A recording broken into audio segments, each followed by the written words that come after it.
Hi everyone, welcome to Rap4 TV. Today we're going to talk to you about the Rap4 Sling. The Rap4 Sling is always ready. It's one of the most versatile and innovative rifle slings ever made. The Rap4 Sling is especially designed for tactical and precision sport shooters like yourself. From military and law enforcement professionals to sport hunters and to marksmen. It has universal applications, and one of the things we're going to try and do today is we're going to show you all the different variations of ways to use it. Doesn't mean it's the right way to use it. You really have to decide on which way is comfortable for you, depending on the scenario that you're in. And we're going to show you about 4 different ways to use the sling effectively. The Rap4 Sling is durable, lightweight, and comfortable. It's constructed of high-quality nylon and polymer plastic. The sling won't rust when it's used in inclement weather, and it's virtually silent when you're using it in stealth mode. This means when you're trying to hide and not give away your position, because basically it's soft and won't rattle against metal and things like that. So, and again, we're going to show you a number of different ways to use it. And again, I want to emphasize that no way is the right way. It's really what's comfortable for you, and it takes a little bit of working to get the right position for what you're comfortable with. Today we're going to show you basically how to attach your Rap4 Sling to your rifle. Generally, when you've got the Rap4 Sling, it's going to come with 2 hooks at the end of it that are guarded here to provide a little bit of cushion so it doesn't rattle when you make your attachments. Now, most Rap4 T68s, as other markers do, come with little sling attachments, and they are the sling ring, they call them. And those provide excellent points of attachment for your sling. However, there's one caveat here. Now, when you do make the attachments directly with the sling, that what tends to happen is that as in the heat of battle, you tend to use it and it gets all wrapped up and entangled and becomes pretty uncomfortable to wear. So what we provide along with the sling are 2 little twines of rope that really make a great idea in the fact that it's easily to attach and disattach even though you've got your hooks here. But for example, if I just want to attach to the sling rings that are provided, you just push it through the hole, knot it, and it's on, right there. Same with the back. You push it through the hole, bring it through like a rubber band, and knot it. And there you go. And now you have perfect attachments for the hook to go right in, and it also provides a great solution to untangling your strap really easily, so it doesn't get all tangled up, because it just basically goes with whatever the direction the rope is going. So that's a great solution. Now, points you can attach these ropes to are often varied as well, depending on what's comfortable for you. So some of the suggestions are, rather than going with the sling rings, is to attach it up here in the barrel. That's one great area. It's right up here in the front of the barrel. Makes it great. Say you've removed your handrail and everything like that, and you don't have any sling ring. This is another area that's really good for attachment of your sling. And this point works well as the back right behind the handguard. If you've removed your handguard, right above the magazine is also another good area to attach your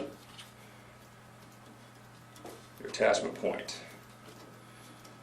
Once you get that on. Now, if you have a split fire, obviously the split fire dial is right here, so that doesn't necessarily make it as great a point. You also have your handrail, which is also a good area to attach to right at the top.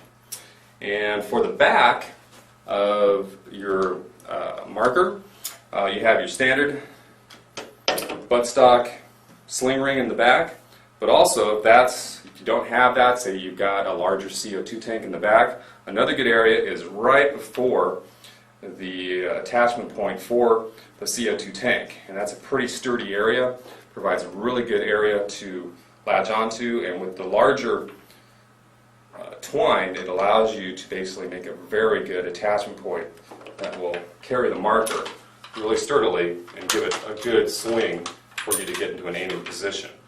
So, those are good areas. And one other area, if you are carrying like an ASA with a line going to your CO2 tank, another good area is right behind or right in front of that ASA, right here at the grip. Now, some people don't like putting it on the grip because it might be uncomfortable for them to hold on to.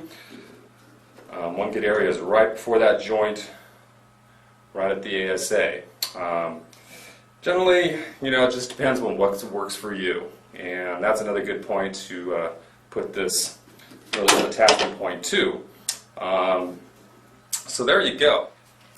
Now, to attach the sling to your marker, you want to have the end of the release of the sling towards the front of the rifle. So you see this little buckle here. This is your release, and we'll show you how to use this a little bit later. But this goes towards the front of the rifle. So you're going to make your attachment here with this little hook to the front, right here. You've got a great little attachment. Now you don't want to have too much slack in this part to the front. Again, using the smaller twine to make that attachment, it's going to work pretty effectively. Now the back, I have made this little adjustment right here to the back right before the CO2 entry, and I'm going to take the back buckle and attach it right there. And there you go. And there you have a perfectly attached strap. Now, here's where you're going to get into how it attaches. And there you go. This is a balanced sling. Okay, the first mode we're going to show you is the single point mode. And the way you set that up is you're going to take your sling and you're going to hold it just like this, like a full circle, but you're going to put one arm down here and one arm up here. And then you're going to twist to a figure 8, like so, and slip your arms through till you get to this point, and then take the center cross and put it over the back of your head. And then you're set to make an attachment to any point in the back of your rifle or your marker. And once you get this little Velcro piece back and you make your attachment, you have made one single point mode access, leaving your arms free to get to any access point on your second firearm, extra ammo, communications, anything else on your vest, and still give you arms free to be ready to fire. And this is actually the most preferred method that I like, because again, your rifle's ready to go. All you do is pop your safety, and you're ready to go and fire. And you really have your arm available for mostly support of your handguard. And then you're right down the alley of your aiming pin and ready to fire. So again, this is a great access point to drop and grab, hike a little bit, run.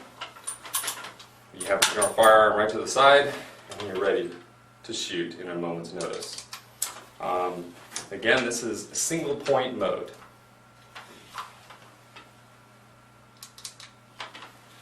Now some people can actually run this to the end as well, giving you a little bit more length in there. Now that's obviously a little bit too much slack for myself, but again, if you're a tall person and you want to have that extra slack, you can either put it through the end of the barrel here or through the sling hole that you have at the end of the buttstock. Again, I'm not a tall person, but generally this one works the best for me. And again, whatever works for you is probably the best way. So there you go. And as you can see, the single point sling works for other types of markers as well. As you see, I got it connected to right before the ASA here on this Rap4 Storm. And again, it's holding it pretty well, balanced. And when I need to grab for it, it's right then and there, ready to go.